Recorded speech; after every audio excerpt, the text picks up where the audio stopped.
73% of bonds in the world trade at a yield less than 5%. 44% less than 4%. Talking about public bonds. Right? The total amount of credit outstanding is $12 trillion, but only $15 billion in dealer inventory. Let me tell you why this is important for you to understand. First of all, it means that the 10-year yield on the U.S. Treasury is around 4.5%.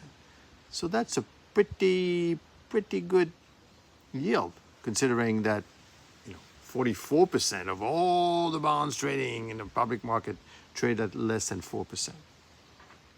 Okay. Second, the fact that out of $12 trillion, only $15 billion is in dealer inventory means little bit amount of liquidity. That means that why is it that we have difficulty placing the U.S. Treasuries? Well, we shouldn't. We shouldn't, because at 4.5%, that's pretty good. Well, but that also means that maybe some people and dealers and countries don't want to hold U.S. They don't want to hold the U.S. Treasuries. That's a problem. You need to wonder why. I don't know. I haven't spoken to all of them. But if they don't want to hold the Treasury, when you pay more than almost everyone else, and the U.S., that's a warning sign. That's a potential black swan. You need to realize that it's happening. Now, of course, you're not seeing it in the stock market, right? Because that's going to be too late when you're seeing it. But I would be concerned about this fact.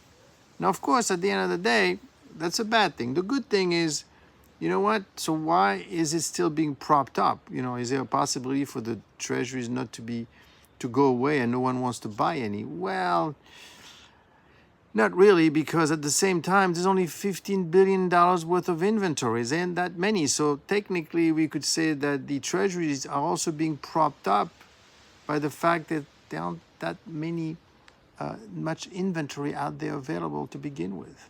So we're kind of in the balance here. And this is what this channel is about. Don't forget to subscribe, because this channel tells you and shows you the fact.